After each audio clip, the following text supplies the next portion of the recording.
Good afternoon, ladies and gentlemen. Thanks for coming and not staying out to enjoy the lovely weather that we've got this afternoon. I'm really delighted to welcome today two of our longest-standing colleagues of the Oxford Martin School. David Banister and Malcom McCulloch have been involved since 2008 when they were co-directors of the Institute for Carbon and Energy Reduction in Transport. And they've stayed on as Oxford Martin experts, so it's really nice to have them back today. They're going to talk today about whether we can develop more sustainable forms of transport, looking at research into low-carbon technologies and examining the issues around how we implement those. So before they start, just the normal reminder, if you've got your devices on, please make sure they're on silent. The hashtag is 2015 climate, so if you want me to retweet and reply, please do use that.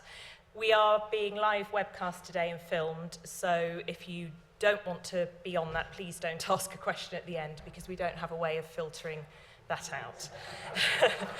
Over to David and Malcom.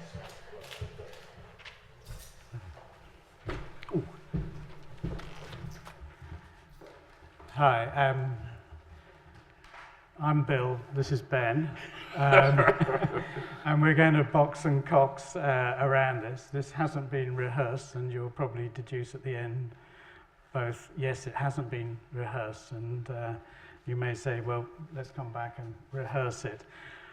What we wanted to do as well in the theme of this series is to try and place transport, the transport question, the transport issue, within the wider agenda of the COP21 in Paris. And the first part of the presentation looks at what's been happening and what might happen in the future and why, in some ways, it's been so difficult to make progress.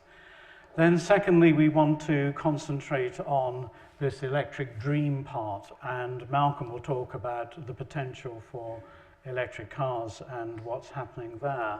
And then I want to just sort of put a balancing view in terms of saying, looking at again at some of the problems that creates. And then finally, we will have two propositions, two slides that have two sets of slightly different propositions about where we see sustainable transport moving in the future.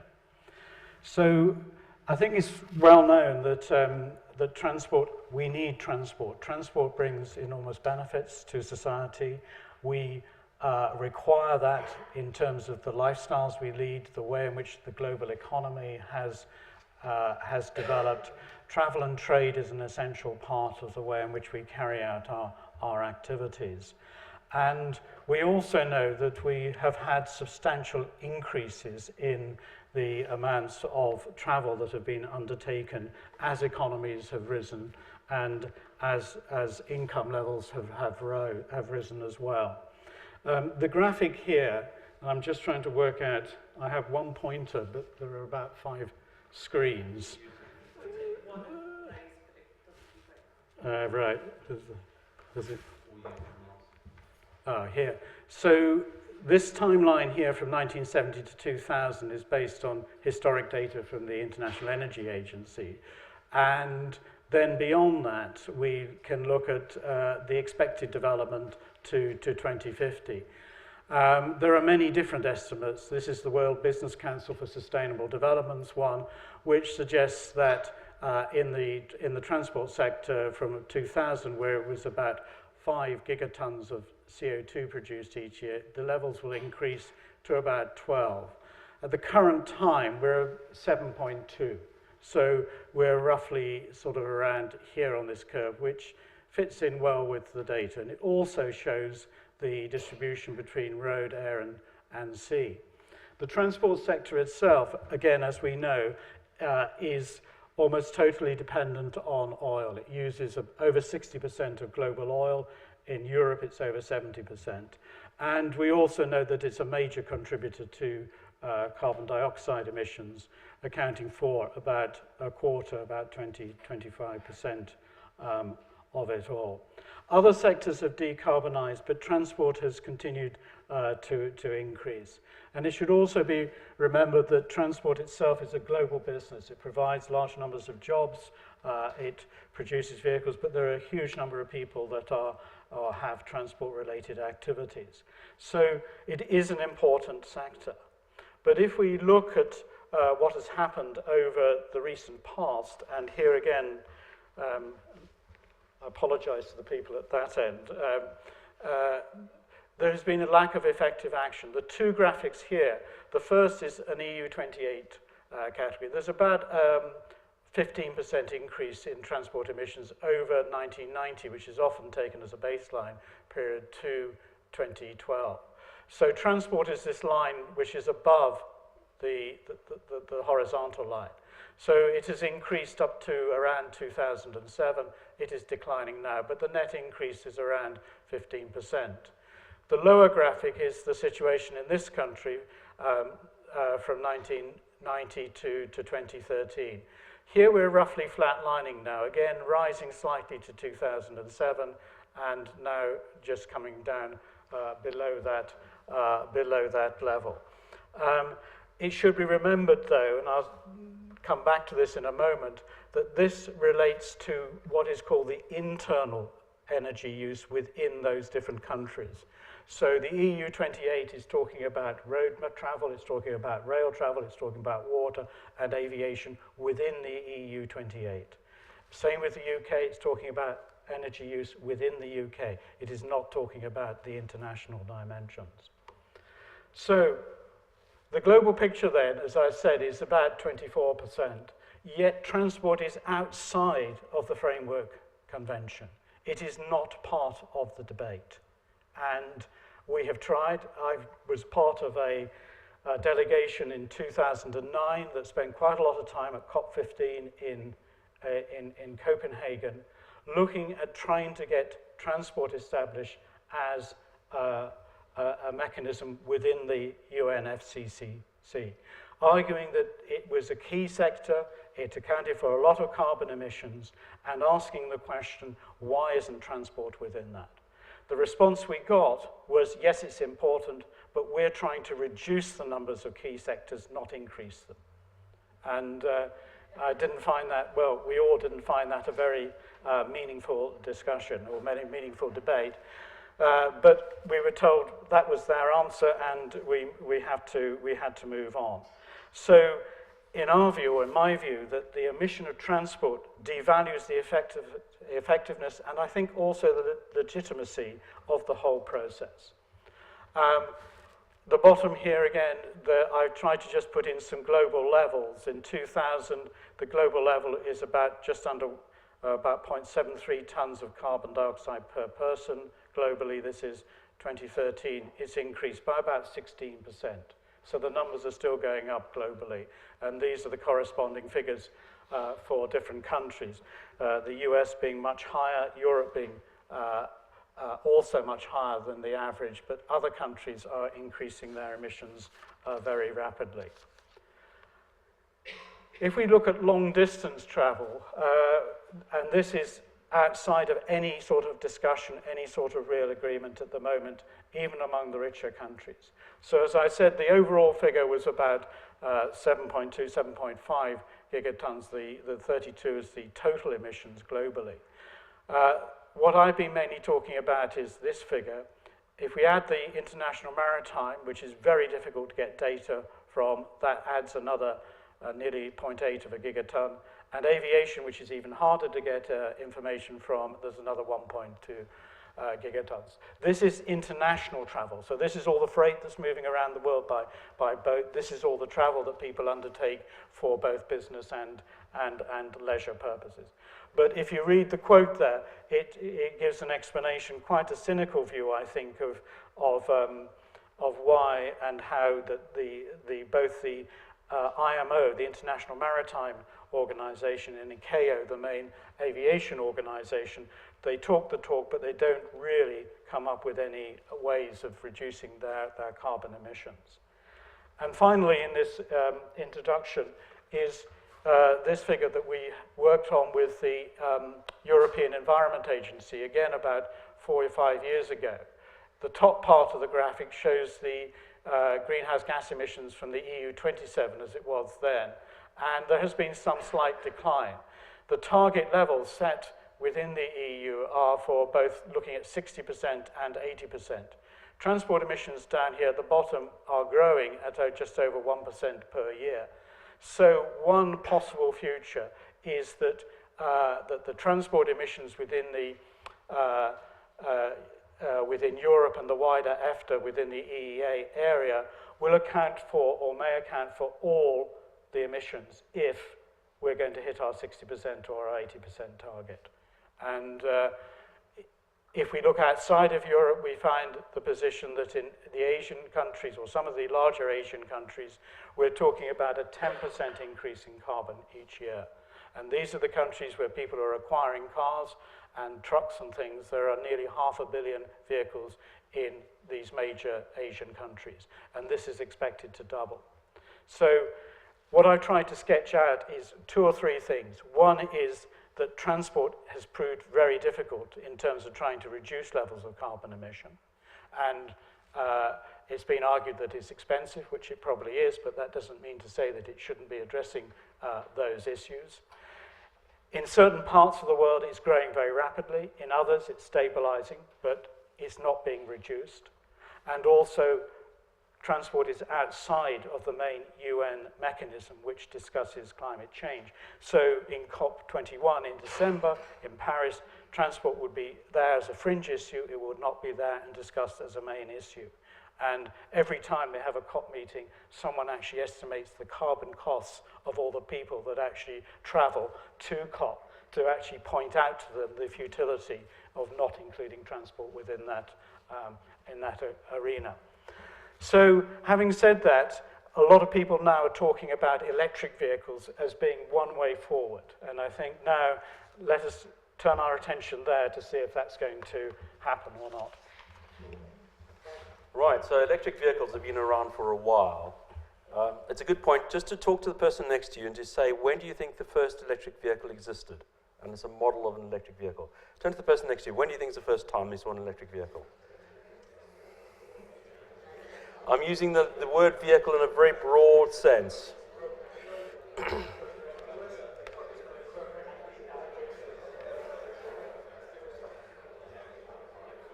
So the answer is the earliest vehicle that I could track down was this guy. Okay, it's more like an electric skateboard rather than an electric vehicle. But the interesting thing is that it was actually developed in 1827. Okay, and it's done by Ányos Jedlik, who was a Hungarian inventor, and he demonstrated the first time where we could use electricity to create motion. And that's a good long while earlier than the internal combustion engine. So the question is, have things moved on since this type of early vehicle? And the answer in my mind is often I perceive that's my type of electric vehicle that I think of when I think about these things.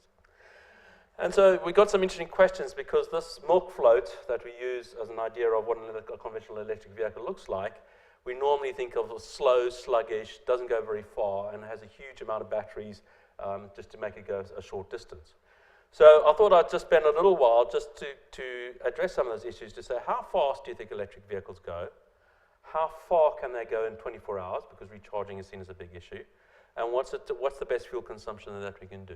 So again, spend 20 seconds to the person next to you, just deal with each one of those quickly to say how fast, how far in 24 hours, and fuel consumption. They're not the same vehicle.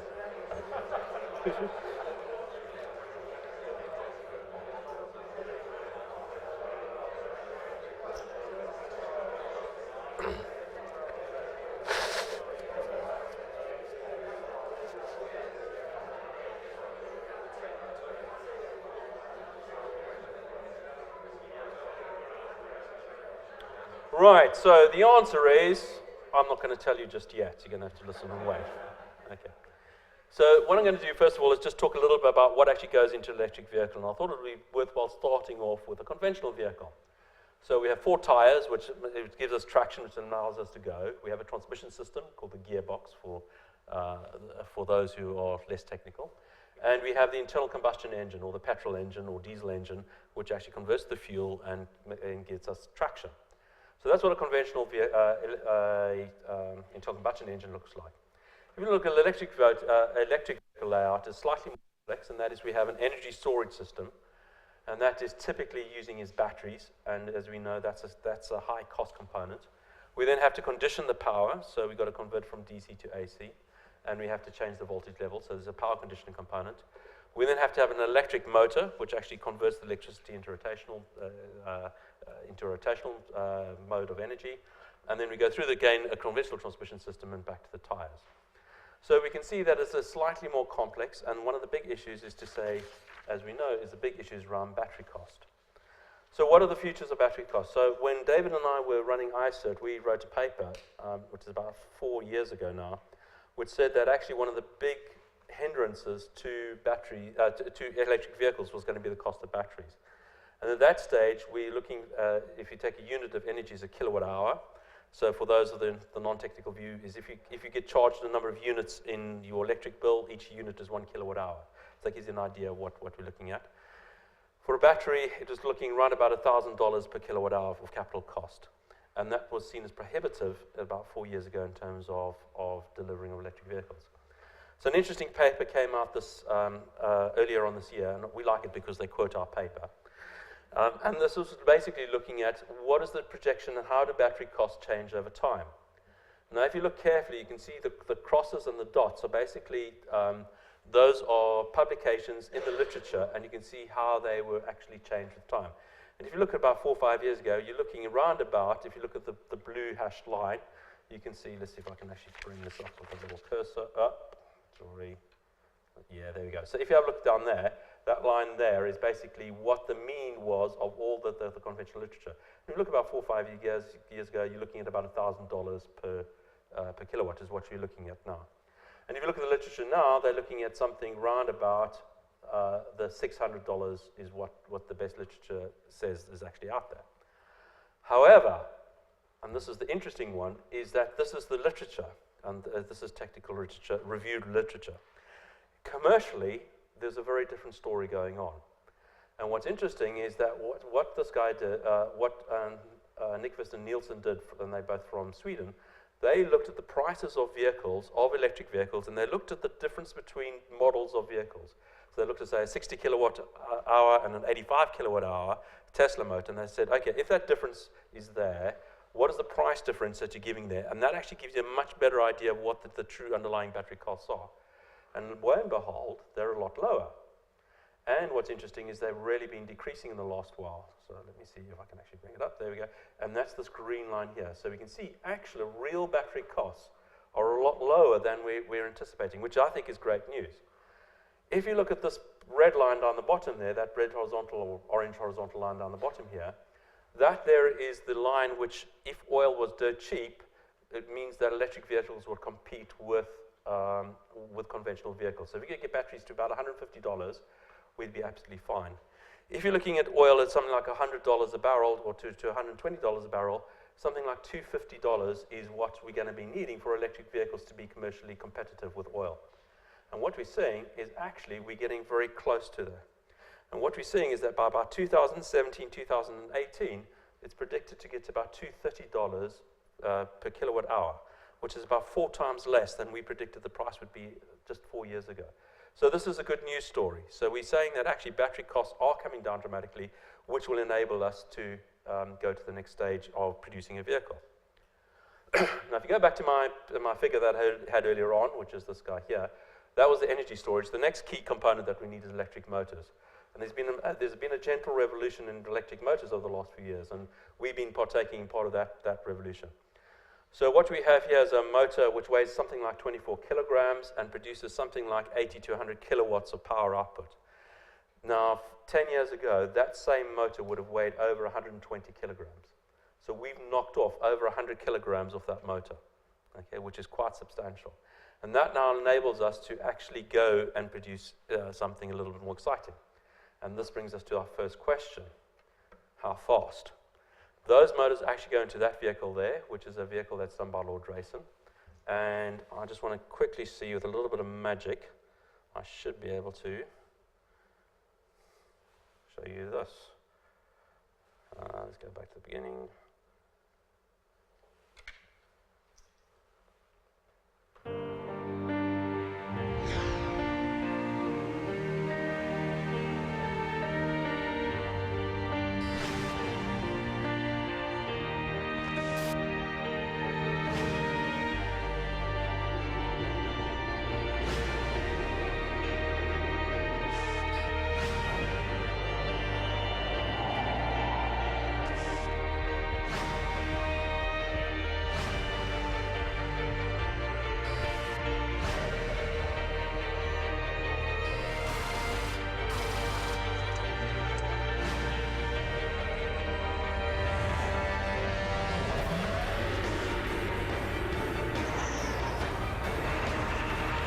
Right, I'm going to stop there. Okay. How many of you said 100 miles per hour or less for electric vehicles? Okay. 120? 150? Okay. 200? Okay, let's see.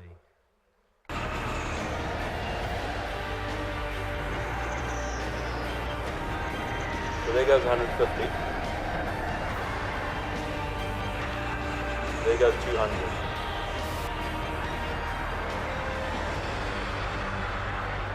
So 205 miles per hour, which in EU speak is 328 kilometers per hour. Okay. What's interesting, they broke 4 land speed records in this attempt. And one of them was the British speed record from a standing start over a quarter mile for any type of vehicle, including Formula One vehicles, the whole lot. Any type of vehicle that actually broke that. So what that shows is actually electric vehicles have come a long way since our skateboard that we saw at the beginning. Okay, so that makes, this is promising for us. Okay, so how fast is 325, 328, or 205 kilometers measured over an average of 1 kilometer? It also had the highest, fastest starting speed over a quarter mile. Right, so the next question we asked was how far? Okay. So let's say over 24 hours, who said about 100 miles? Okay, so 100 miles is the typical range of something like a Nissan Leaf or the Mini or one of those vehicles that I'm of. How many said 500 miles or more? Or 500 miles or less? 1,000 miles or less? Okay, let's have a look. Okay, so that's the vehicle. And what these are actually, it's a Slovenian crowd called Greenway. And in 24 hours, they managed to do 2,050 kilometers in 24 hours. Okay? Which kind of tells you that actually electric vehicles can go quite some distance. What's interesting about their technology is that they use something very similar to the Better Way technology used from the Israeli company. And that is they do a battery swap type of technology. But unlike Better Way, they've actually got a manual changing. So they can basically just use a simple manual stacker, and in 7 minutes they can change their battery over. And they basically used 3 battery packs, which they changed 11 times. Okay, and they could arrange to do 2,048. This is actually a company which uses it for freight. So they actually do real freight, and they actually do this around between Slovenia and Czechoslovakia, or the Czech Republic, should I say. Okay. Right, so that's kind of interesting in there. Now, the next question is fuel consumption. Now, this is kind of an interesting project. So, those of you who may know from the Transport Studies units, that's Lucy, that's one of David's students, and the rest of the guys are my students, and this is a nice collaboration between engineers and Transport Studies unit, where, and what's nice is this is Peggy, this is our car that was sponsored by the Oxford Martin School, and we were competing in Rotterdam for the Eco Marathon course. And what's quite fun with this one is that we actually won the Technology Innovation Prize. So that looks like that. You can see the car side on, and we did a number of interesting applications. The most interesting was the one in the center. So what this little app in the center does, which runs on a little mobile phone, is it basically shows you where the losses are. So blue is good, red is bad, and it actually helps the driver run economically. And so what Lucy could do is, as she's going around the course, she could see where she was. And what we did is that we actually said, this is where she should be at this part of the course, and actually helped her to do it. So how did that help? So have a look in 2012. This is what the variation in speed is as you go around the course. So this is the course, you can see there's the course going around there. Okay, and this is the speed as you're going around the course. In 2013, when we had the app, you can see how much closer actually everything is. And you can also see at Temp 3s, when she's actually starting to learning, how actually much closer she was to being to an optimal speed. And that and one or two other small things meant that we could go from 220 kilometers per kilowatt hour to 565 kilometers per kilowatt hour. Now you're going to say to me, what is a kilometer per kilowatt hour? Well, what you can do is basically, if you say, if you convert the energy content in a kilowatt hour and you convert that to a gallon, using the EPA rules, which is it's an American agency, there you say 1 imperial gallon is about 40.4 kilowatt hours. That effectively comes out at about 14,300 miles per gallon. Okay, so that's over 14,000 miles per gallon is what this car can actually achieve. Okay, so again, that's kind of quite interesting. The next thing that I wanted to talk about is that we've got electric vehicles, pure electric vehicles is what we've been talking about.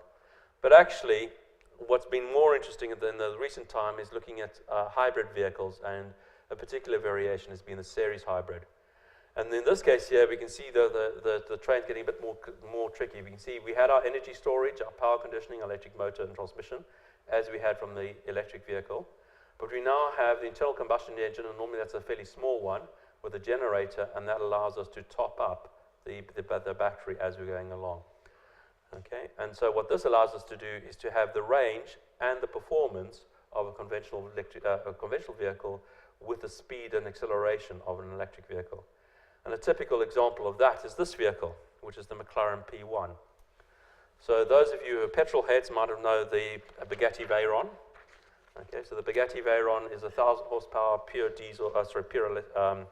petrol engine. Okay, and it does 0 to 62 miles an hour or 100 kilometers an hour. It does it in 2.9 seconds. This vehicle does it in 2.8 seconds. So 0 to 100 in 2.8 seconds. 0 to 200 kilometers per hour. The Bugatti Veyron does it in 6.9. This does it in 6.8. Okay, but the really interesting thing is it has the same grams of CO2 per kilometer as a Ford Mondeo. Okay, so it kind of shows you that you can start to get some really impressive technology when you start to blend things. And what we're finding now, one of the really interesting challenges, is that car makers are starting to realize that there's a lot of capability and some extra performance that we can get from hybrids. So the question is, do we go for, how good is that in terms of performance? We've seen we can get excellent performance. Well, what about carbon? Because that's where we're trying to look at, to say, what is the implications of carbon? So we looked at taking a vehicle such as a Ford Mondeo, which is a mid-sized vehicle, and we looked at variations with it. And we said, okay, if you take a Ford Mondeo with a conventional vehicle and you run it for 300 kilometers, so we said, okay, we have to have a range of 300 kilometers. We can see that's the effective grams per CO2 over a 300 kilometer range using the new European drive cycle. What we then did is to say, okay, let's have a look at an electric vehicle, okay, which is the purple one down the bottom. Come on, talk to me, there we go. So that's the electric vehicle down the bottom there. And we can see that instead of being something like 115, it's more like 10 grams of CO2 per kilometer. Okay? And looking at various plug-in hybrids, okay, so we can plug-in hybrids, the number at the end there says what is the range that it's got in kilometers. So you can see the plug-in 20, it's got a 20 kilometer range, so it's pure EV, and then it slowly starts to trend up and goes towards the internal combustion range. It doesn't quite get to the internal combustion range because what a hybrid can do is it can recover the energy while you're doing a braking event, so it's more efficient. There's one small little catch. You say, hold on, Malcolm, you're cheating a little bit. You're in France. Okay? What's clever about France? France is mainly nuclear. So their carbon intensity of electricity is very low. Okay? And therefore, that means that direct impact on the vehicle. What happens if you take the same vehicle and we run it in the UK?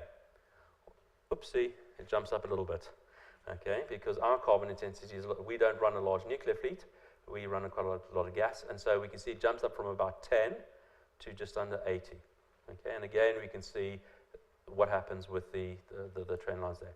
What's interesting to note is that you can see that for the plug-in hybrid, actually, at the early stages, it's actually more efficient than a pure electric. You can kind of say, well, why is this the case? Well, we said, remember, we wanted a 300-kilometer range. That means we need to put a certain amount of batteries in there. That means that we increase the weight of the vehicle. That makes it less efficient. So that's why these ones in early stage actually won. What happens if we now go to Poland or China, which is a lot worse? Okay, now this is really interesting little feedback. So there's our conventional vehicle. There's our electric vehicle, is right almost as good, almost as bad as the conventional vehicle, but you can see the plug-in hybrid is always better than the electric vehicle. Okay, which is an interesting result. We kicked ourselves a few times before we realized what was going on there. And so what's interesting is that depending on the range that you desire and the particular fuel consumption, fuel mix that you have on your electrical supply, it depends on which is the most optimum vehicle. The challenge, though, is that obviously if you've got a hybrid, you're still going to require an internal combustion engine there, and so therefore you don't get as many benefits in terms of other emissions such as nitrous oxide and particulates, which you would do from an EV vehicle. And that's one of the main reasons why China is still progressing towards a policy of wanting to have a substantial number of cities which are EV only, and that's not because of the CO2 requirement, but mainly because of the other requirements. David. Yeah.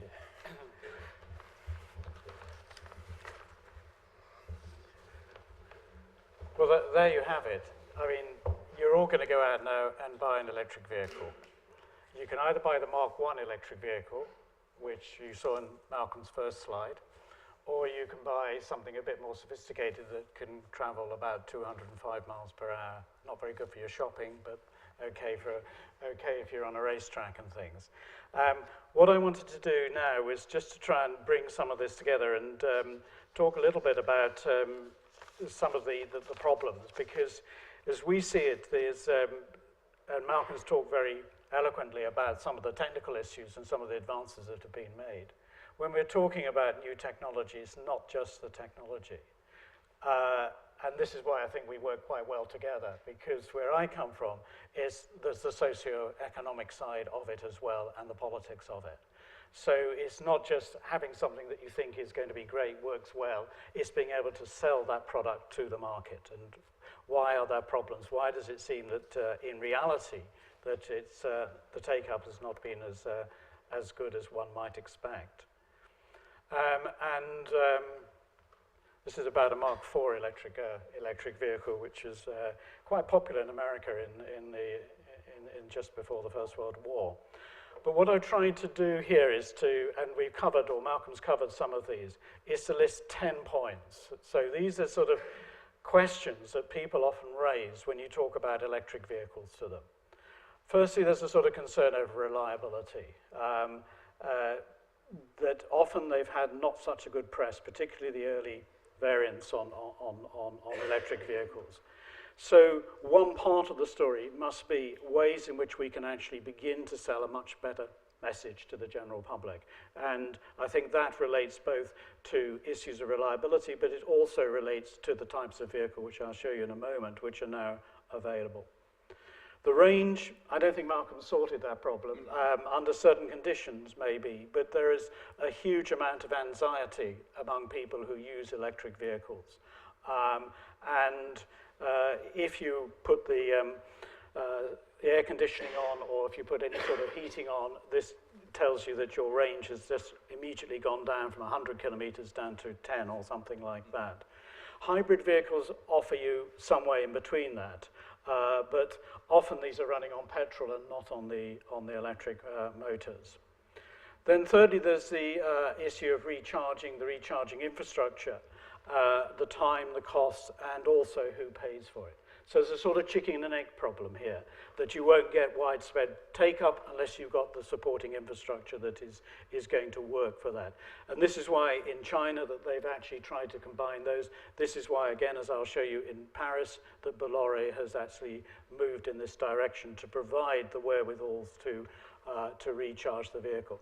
But it still takes time, unless you're using a battery swap method, it still takes time to do that. Issues relating to taxation may also be important. This is happening. Transport taxation has always been a reasonably secure element of exchequer income. In the past, it's accounted for about 12% of exchequer income, and this has been relatively going up with line with inflation. Now, this is falling. It's falling because ICE, conventional vehicles, are becoming more efficient, so there's less tax to pay on the fuel and less duty to pay on the fuel. And if we look at electric, there is a differential VAT rate on that. So electricity is quite cheap. Will the Exchequer look at ways of raising taxation? Pricing, Malcolm's talked about that. Typically, the price of an equivalent electric vehicle is about twice that of an ICE, so a conventional vehicle. Even if you subsidize that, as they do in this country, there is still a problem because consumers don't have a very long time span. They want to see a payback over a relatively short period of time, maybe 4 or 5 years. If the payback period is longer than that, they become rather nervous about it. Energy mix is important. Okay, if you're in France, you can talk about nuclear power. If you're in Norway, you can talk about hydropower. In this country, we talk about quite a high content of carbon.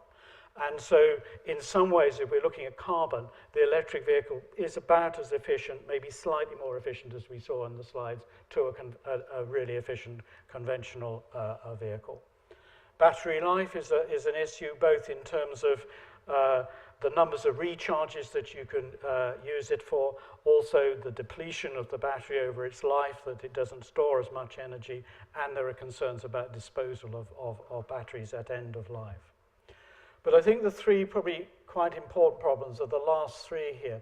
One is the notion of transition.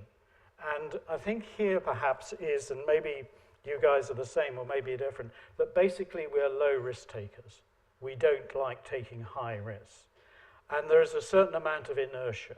So the question here is, if the conventional vehicle has done a very good job in the past, why change to an electric vehicle? What advantages does an electric vehicle give you over and above a conventional vehicle? And related to this, there is also the turnover of the fleet is quite slow. So we're talking typically a vehicle will last for 10 or 12 years in this country. So if we're looking at change, it's over a long period of time. It's not something that would take place instantaneously. Market inertia is very difficult to make a real impact in a very mature market. And the vehicle market in most countries, in most developed countries, is quite mature. So it's difficult to get any sort of real innovation unless it's offering something that is rather different to what is already there. And finally, the public perception, although I think this is actually changing now, is that it's been unimpressed by what has actually been on offer. The types of electric vehicles that have been around, apart from the sort of top end of the market, has not been offered. I don't know why you call them petrol heads, because it's electric heads, so I'm not sure what the equivalent is. So where are we now? The global EV stock has reached 665,000, which is split roughly battery electric vehicles, that's the ones which exclusively use batteries at 57%, and the plug-in hybrids 43%. And this is increasing very substantially, but it's still a very small part of the total fleet. So last year, I think the figure was, yes, about just over 300,000. Malcolm's done the guessing game, so I'll give you the answer straight away. That was 300,000 out of 75 million vehicles, cars that were bought globally. So it's still a very small proportion. US accounting for 39%, Japan 16%, and China 12%. And we can see the types of vehicles that are now on offer, whether it's from Nissan, which is the blue vehicle, whether it's from BMW, one at the top, or from Tesla, the one at the bottom there. The vehicles are, in terms of a conventional vehicle, they are very attractive now. And this has actually changed and probably changed people thinking about electric vehicles. So some of the problems that I've identified have been addressed. There's this graphic that comes from work by Frank Giels that sort of talks about the hype disappointment cycle for green propulsion technologies over time. Battery electric vehicles, as we said, aren't new. They've been around for a long time. They were quite popular in that early period, less so, now coming back again. Fuel cells, biofuels, hybrid electrics, they all come and go. And the question is whether this is going to come and go or whether it's going to come and continue to be there. So the 4 comments I would say at the end here of where we are now is that do EVs add value in the sense that are they complicating factors or are they simplifying the way in which we get around? Most consumers are not interested in environment and CO2 issues. There was a relatively recent, it's about 5 years old now, study carried out by the Low Carbon Vehicle Partnership. And these sorts of issues were put in the bottom sort of 3 or 4 of the factors that people consider when they actually purchase vehicles. So notions of new types of transmission, notions of electric vehicles, notions of CO2 emissions don't seem to feature very much on people's priority list. But I think the argument is also whether the EV actually delivers anything that's really better than the lean burn engine, which costs at the moment about half the price. And what has been happening is that the CO2 emissions from existing vehicles have substantially reduced over the recent past, particularly obviously for new vehicles, but the figure at the bottom gives the figure for all vehicles in the UK over a 12-year period. So I think there's good news and bad news here, and what we'd like to end up with is two slightly different visions of where we might see things actually developing. I'll talk about the first one, Malcolm will introduce the second one. One of the things that's always worried me is that the way in which the electric vehicle, apart from the ones that Malcolm has shown, have been seen to be a replacement for existing vehicles. So what we're looking for is the same sort of functionality. So the question I would pose is it possible to look at the electric vehicle in a different way, which is as a new mode of transport in cities? Okay, so we're looking at a small, light, slow, and possibly shared, well, probably shared vehicle. So we're looking at a different type of transport. The arguments being that if it's shared, it spends more time in use, which may lead to less vehicles, which means less parking. And parking is one of the main problems, because most of the time, vehicles are parked. So cars are used for about an hour, maybe just more than an hour a day. The rest of the time, they're just taking up space. We could look at ways of giving them priority in the city centre, for instance, here in Oxford. We could look at various forms of access control. You would always then pick up a fully charged car. You'd have designated parking, encouraging shorter journeys. There may also be advantages in terms of a wider range of the population might be able to use them. And this is the thinking behind the Autolib initiative in Paris, where electric car sharing has been in operation now for over 4 years, using these Bolloré cars. And there are now nearly 3,000 electric cars in Paris. And part of the Bolloré deal is that they provide the infrastructure, so that gets around some of the problems. They have designated parking, they have designated charging points, and they're quite cheap to actually operate. So there's a fixed cost, and the variable cost is about €6 per hour to drive. So this has proved quite successful. And Paris's aim is to have no pollution from diesel engines by 2020. So all the other problems one gets with internal combustion engines, like particulate, like oxides of nitrogen, like carbon monoxide, will also move. So there will be health benefits, co-benefits as well.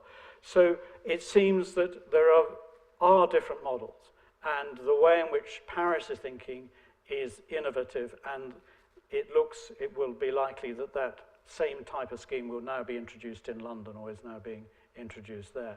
So one alternative might be to say, hang on, let's look for a new role for this vehicle. So we're looking as a much smaller, lighter, slower vehicle, and obviously if it's an EV with a battery and things, being smaller, lighter and slower means that the requirements for the battery will be much less, so that it will have the range, it will have the versatility that people might want to look for. And bear in mind that most city journeys are quite short and ideal in a sense for electric vehicles. So a quick question. How many of you today used a mobility mode other than a vehicle today, other than an other than a conventional car today? So how many of you used a bus, walking, bicycling, park and ride, anything like that? Okay, so that's quite interesting, because what that shows you is that in many cities now, the private vehicle is no longer the mode of choice. It's actually other things as well. So one of the things that I always get questioned at the end of the thing is, it says, right, you created these wonderful vehicles, but it's about mobility, and mobility is other modes. So one of the things that we're starting to look at is in Oxford is to say, how do we actually look at an integrated mobility system which includes electric vehicles, which are not just electric cars. So hopefully one of these days you'll start to seeing the word Mobox everywhere. And especially if you have a look down this main corridor, which is between Watereton and the city centre.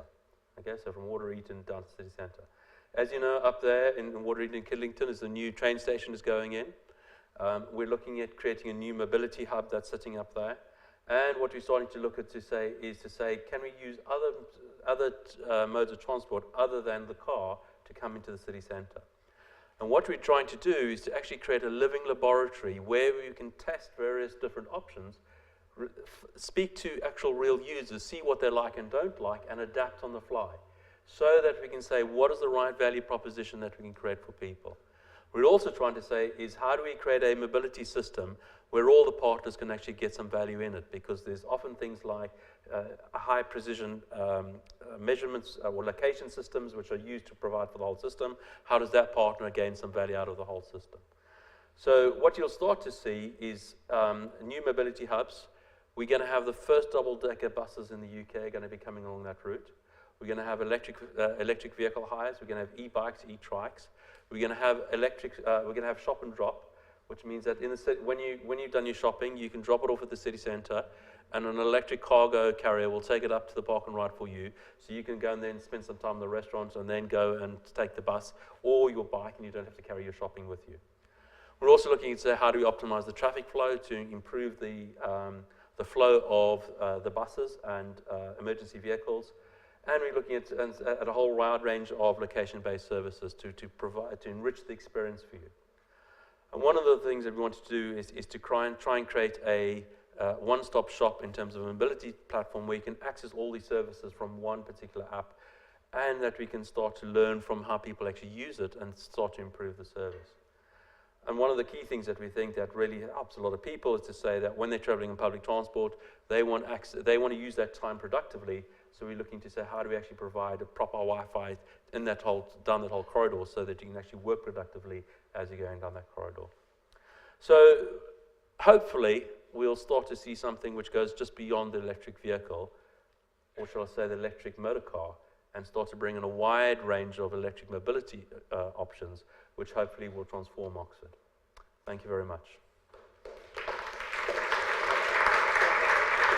Let's stand up.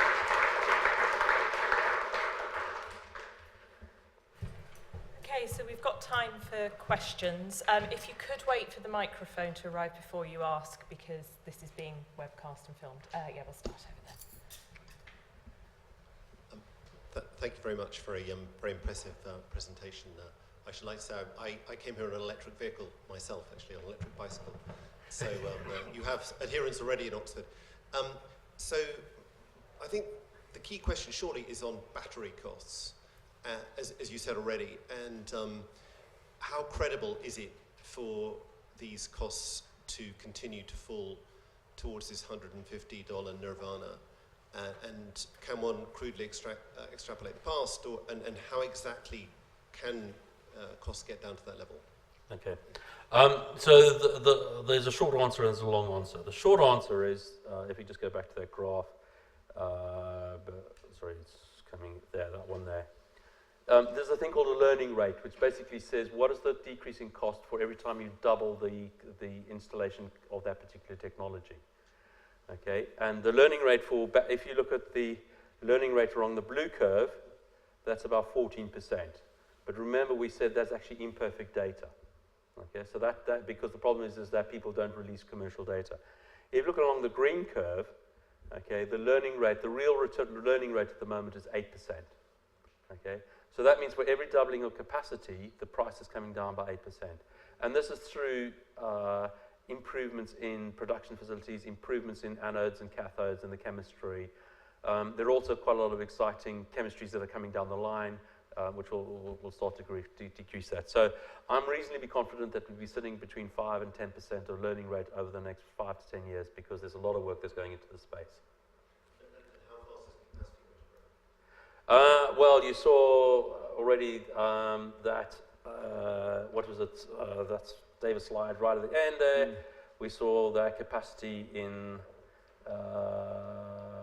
where is that? That was, which one was it, David? I don't think there was one on. Was it one in the beginning? Well, put it this way. In 2011, there was something like 50,000 vehicles. This year, there's 600,000 vehicles on the go. So the capacity rate is climbing fast. Because you're going into virtual feedback loop, because prices are starting to come down. I mean, if you look at the new price of the Tesla compared to 5 years ago, it's come down dramatically. And so we are starting to see that growing quite. So you might be able to expect it to double every year? Probably every 2 years. Yeah. I mean, the other part of that is also the energy that's used to power the battery needs to be decarbonised. Yeah. And the problem in this country is that our energy mix is such that we have, whatever it is, I think it's about 8 or 10, no, it's about 70% is nuclear and about 5% or something, maybe slightly more, is renewables. So we have 75% of our energy is from carbon sources, electricity. So that needs to be addressed at the same time. So it's not just the battery costs. If we're concerned about carbon, we need to be looking at that part of the equation as well. If I take numbers, doubling every 2 years, an 8% fall in costs for every double, that's only 4% cost per year, which would take more than a decade to get to a sensible number. So Well then, hold on. Let's talk afterwards, and I'll give you the real numbers.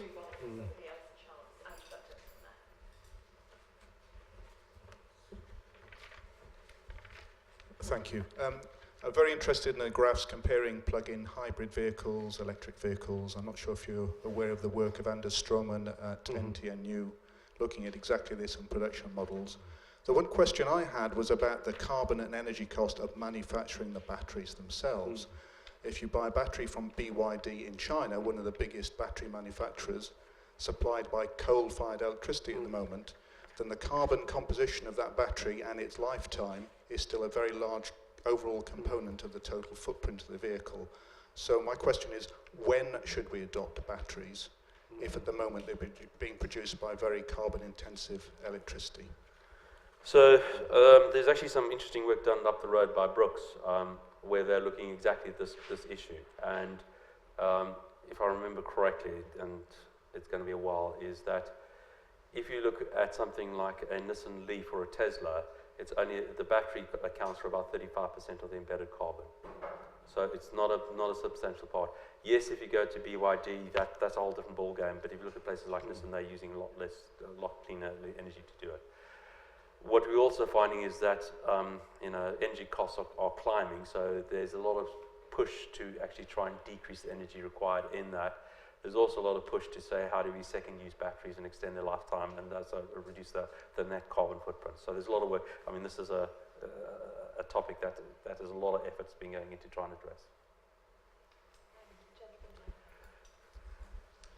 Thank you very much, Malcolm, for mentioning e-bikes at the very end, because I'm a cyclist and I'm really not impressed with 205 miles an hour, because in Oxford I'll still be quicker on my bicycle wherever I go. Yeah.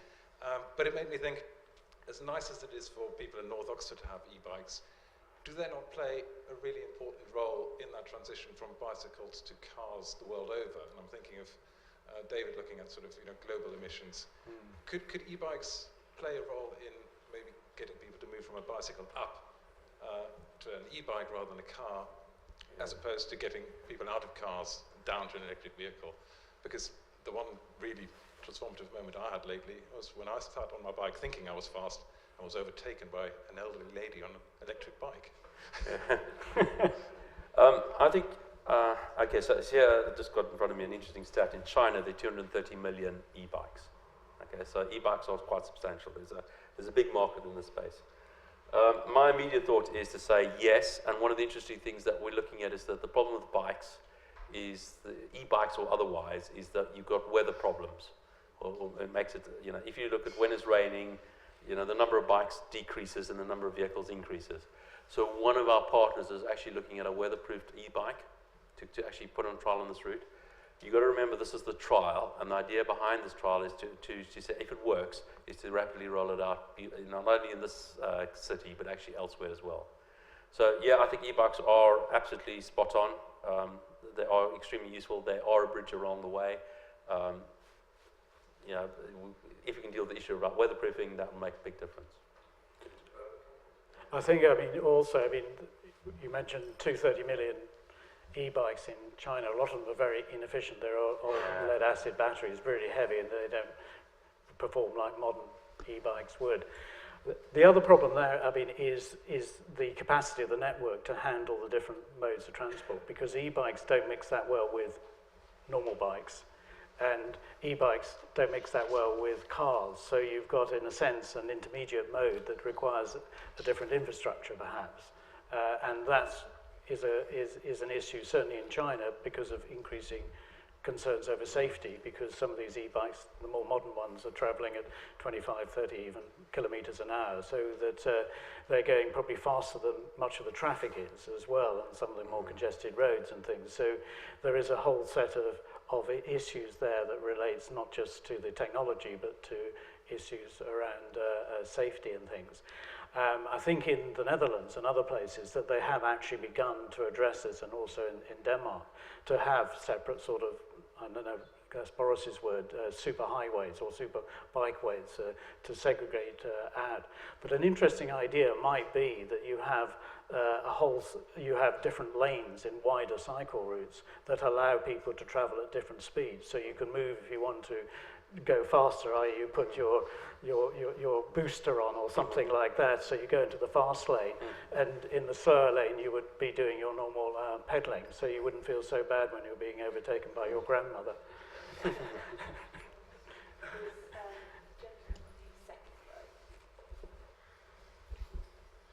I come from a developing country, and in Delhi we've got solar rickshaws that are running, so there were problems of regulation. My question is, with so many batteries, the end-of-life disposal of these batteries would also be an issue. And in case these cars have to be there, I think the government will have to give some sort of subsidies, because people would not pay double the amount for these. So who is the government really trying to subsidize, the richer people or the common man? Thank you. Want to pick that one up? I think the short answer with a lot of these new technologies, whether it's bikes or electric vehicles, is that it's an expensive market to get into in the first instance. So it's primarily aimed at those with higher disposable income. I mean, this is often the case with much innovation, and as economies of scale and other economies drive in, that the price will come down and it becomes more accessible to others. The issue about disposal of batteries at end of life, I think, is a key one. And if the take-up of electric vehicles, electric bikes and everything else is of a scale that is now being suggested in many different cities and countries, this is going to be a rapidly increasing problem, as well as the use of rare materials in the construction of them. And all of these issues need to be fully addressed before this mass consumption comes in. We tend to like the good side, the goods part of the story, but we don't tend to spend a lot of time on some of the downsides of it.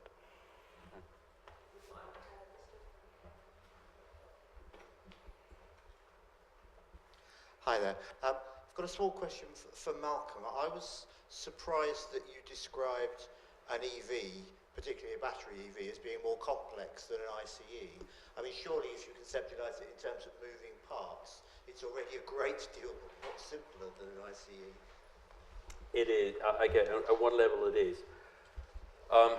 The reason why I talk about an EV being slightly more complex is because you got a whole range of technologies in there which the conventional auto industry don't know how to deal with. Okay, so in terms of the skills that are in the auto industry, they're struggling with it. And I know this firsthand because I'm working with a lot of them. So things like, batteries and battery chemistry and battery packs are actually, if you dig into them, they look very simple, but when you start to go into thermal management and all those types of issues, there's a lot going on there, which a lot of these guys aren't. Sure, but a bomb IC is incredibly complex, isn't it? It's developed over 100 years. Yeah, but it's a well-known technology, and everybody. So I'm talking about complexity, not so much in complexity of the bit itself, but rather the way the manufacturers view these technologies. In 10 years' time, it'll be old hat, and it'll be a lot simpler. But now they're struggling a bit. Thank you. David, taking you back to the beginning and not counting transport emissions in terms of the Kyoto Protocol, I hope it's not a rhetorical question, but shouldn't we measure it at extraction rather than at tailpipe? Because then, inertially, transport will be brought into the process. And I don't understand if we don't do that. How do you measure? You say air, you don't know what it is, you don't know what C is, and you can't measure at the back of an ICE car. So whoever's interested should be arguing to measure extraction rates and not emission rates. I mean, I think that's right. I mean, we know the problem with measuring emissions rates. We know the cycles that are used and how inaccurate they are. And if they are as inaccurate as we think they are, then the numbers are going to be even worse than the numbers that have been quoted here. Yes, I mean, there is a strong, I think, argument as well for other reasons as well to begin to look at also not just where it's actually extracted, but where the energy at source is actually being used. So, and that's a wider issue, a globalization issue, that if you look at the figures from this country and you say, oh, look, our carbon emissions have gone down over the last 10 or 15 years, and then you say, right, well, what's happened? And then you look a bit deeper and you find that most of what we consume is now produced in China or elsewhere, imported here. So the carbon is being emitted in China, not here, and then there's the long-distance transport. So we have to look at it in terms of both extraction, I suppose, but also where it's consumed. And we've probably got much better or more accurate figures if we look at that in terms of what comes out of the oil refineries than it is in terms of measuring it from the tailpipes.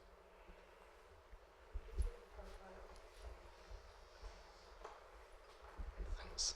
My question's about hydrogen for use in low carbon, low polluting vehicles.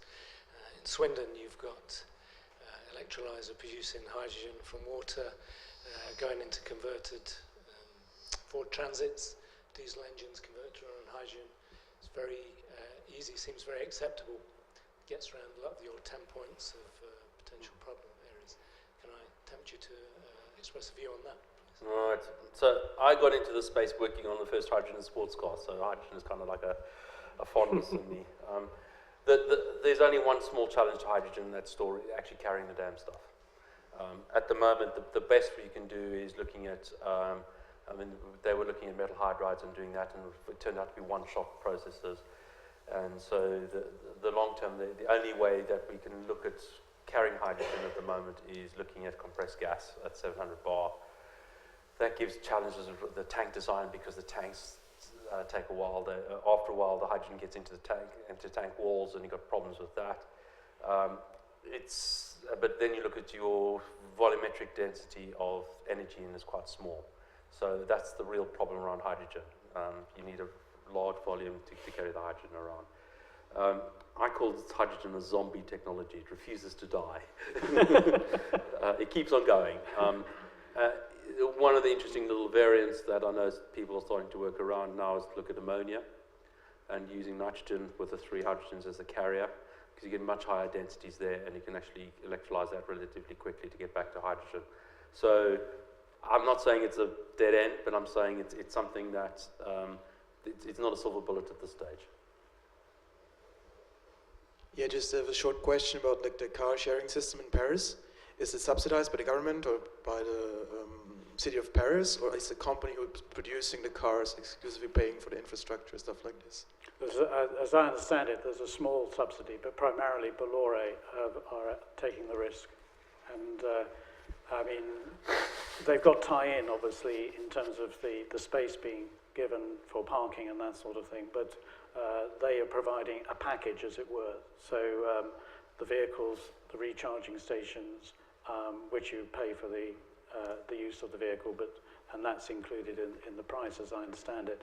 And they've worked out that the system is now just about beginning to break even over that period. So in that sense, with that sort of levels of take-up, it's beginning to make sense. Hence their interest in being attracted to London to do something different.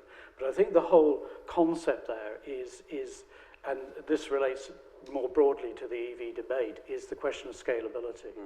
Is how do you get something which is, whether it's hydrogen or how do you get something that might work at a very small level?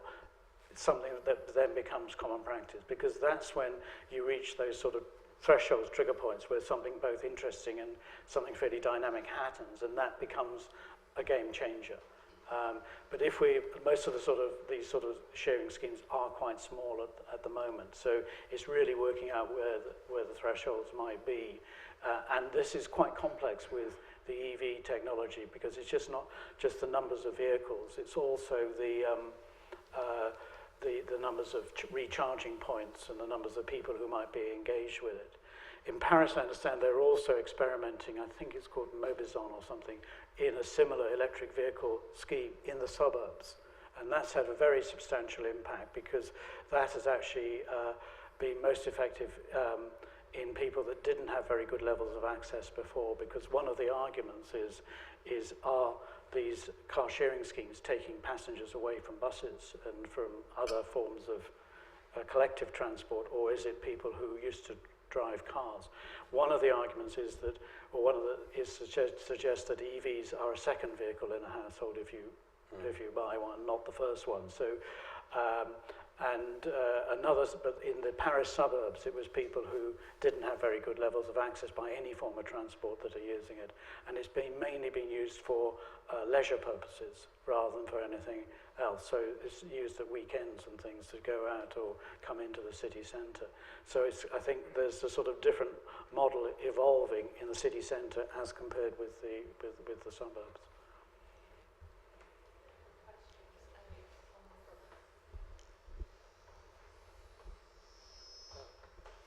Thank you, Professor. Just now, Professor Banister mentioned that there are two options for sustainable transport. One option is to develop new energy vehicles, such as electric vehicles, but there are challenges and problems, and it may take some time for it to come into play. Another option is to change our transport modes, that to increase more use of spare cars. And I also noted that the railway system will produce far less carbon dioxide emissions than other transport approaches. So I was wondering, given the current technology, which option is more feasible, whether we should develop highway system and electric vehicle, or whether we should develop high-speed railway system. Thank you. Yeah, you can pick that up. Okay. So what's interesting is that I think what that issue talks to is to say, I think there are two fundamentally different types of modes of transport. One is intracity, and the other one is intercity. And so a lot of the work that we've been looking at is intracity, which is like this one here. I think intercity, I think I'll go along with something like rail is a good way to go. But rail's not very good to take you from here to North Oxford. So you then got to think about what does an intracity system look like. And so one of the things that we want to do is to say, how do we then tie that inter and the intracity systems together to provide a good alternative? Because one of the challenges as well is that if you don't have, if you take the train and there's not a taxi or something on the other end to actually take you to your final destination, that mode of transport fails. If there is a mode of taking you there, then it works. So those two kind of work together.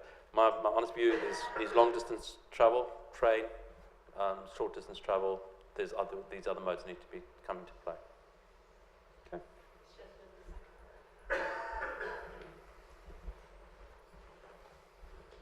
Right.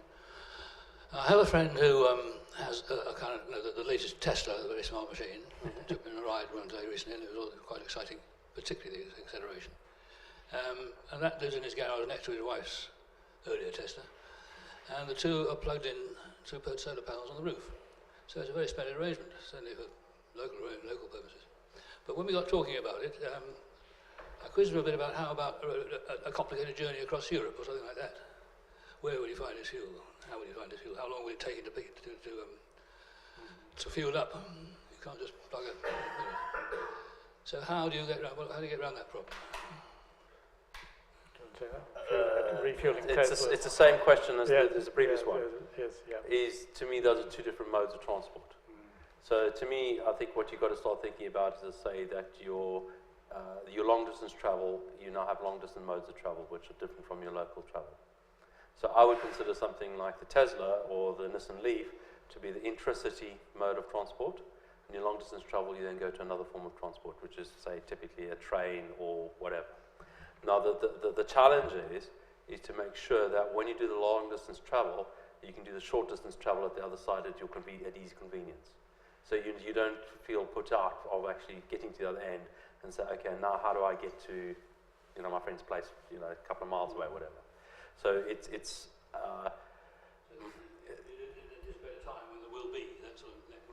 It's already, if you take the train now, virtually every train station when you climb out, there's a fleet of taxis waiting for you. What we're looking in this place here is to say, when you come to Parkway Station, is that there's going to be about 7 modes of transport which you can then use. And you might decide if it's a sunny day, I want to take an electric bike. If it's raining, I want to take the bus. Or if you might want to take an electric vehicle, do a short hire electric vehicle. There's all these different modes which are going to become available to you.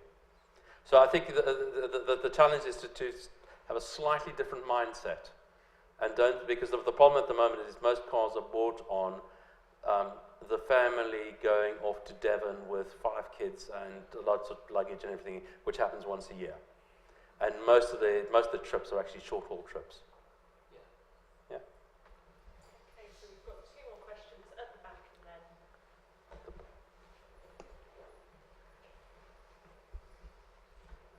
With regard to the electric cars in Paris, what happens if someone hires it and then has an accident, collides with, causes some damage? I think it's the same as when any car has an accident, and there is that chance. The part of the deal is, that's the fixed cost part of it, is the insurance part of it as well. So you're fully insured. I haven't seen any records of frequency of accidents, or whether people who drive those sorts of vehicles take higher risks, or because it's not their vehicle or because it's an electric vehicle. Presumably, if you are accident prone or something, there is a mechanism whereby that you will be barred from using using that or any other similar sort of vehicle.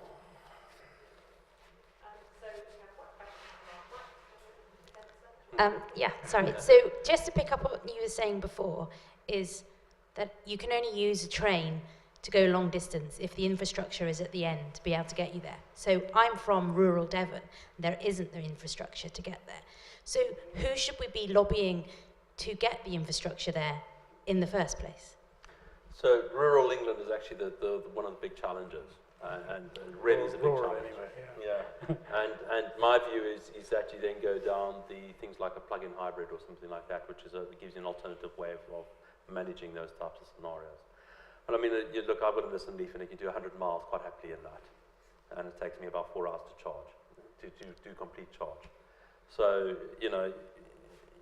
how long you far if you're traveling, say 30, 40 miles, you can do a round trip quite happily and charge up. But yeah. But if you're doing a couple of 100 miles or 200 miles, then that's a different story. But rural England for public transport is also a real challenge. I think, more generally, like with the example in Oxford, is that every situation requires different sorts of thinking. So it's being flexible in that. And in many cases, you might find the plug-in hybrid car is very useful in rural areas, particularly if it's traveling around full.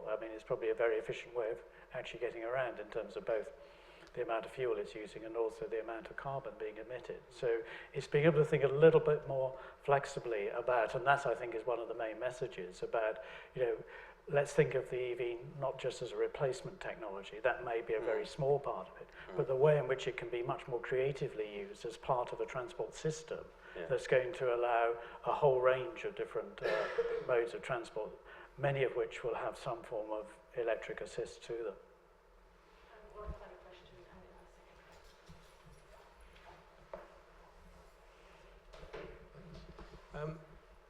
There's a massive growth in the CO2 emissions graph, mostly from transport.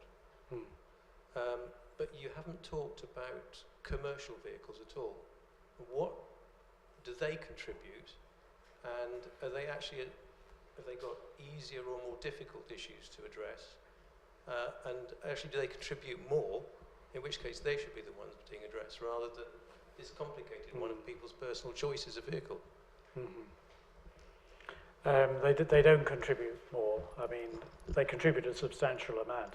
David, was about 25%, is it? It's about a quarter of the emissions comes from the freight sector. But having said that, a certain part of the freight sector, which is the light van, the white van sort of thing, is one of the fastest growing areas.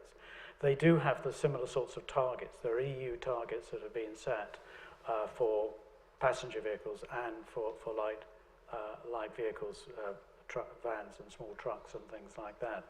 So yes, they are an important part. There is good potential there as well for making them more efficient. But I think with the freight sector, one of the quickest wins would be to ensure that the trucks are travelling around fully laden rather than empty. So empty running, what's it, 25 again, or 30%, or something of all the trucks you see are just transporting air around, or maybe packaging back or something like that, but they're not doing anything particularly useful. So yes, there is considerable scope, and I don't work very much in, some of my colleagues do, in that field, but it is something that ought to be addressed as well. And we've almost, as well, totally concentrated on the sort of the urban city transport, not aviation or maritime.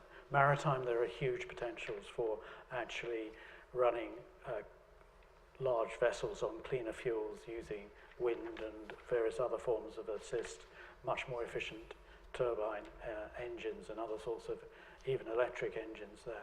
Aviation, I think, is the really difficult one to counter, because there are efficiencies in engine and plane design, plane weight in terms of materials used and that sort of thing, and in terms of the size of the aeroplanes, but the rate of growth in demand in that area far outweighs the technological ways forward. Do you not think that's true with small vans, with form deliveries from Amazon and the very large number of different local delivery companies? So one of the interesting questions is, how do you do freight consolidation? And this is one of the things that we, for instance, in Oxford, we want to start looking at on the moboxing is year 2, to start looking at how do we do freight consolidation, not just people consolidation. It's a real challenge. Yeah. Well, thank you very much, ladies and gentlemen, for coming today.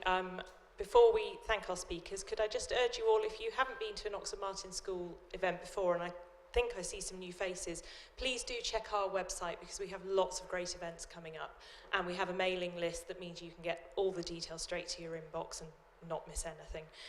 So all that remains is to thank our speakers today, Malcolm and David. That was really thought-provoking. Thank you.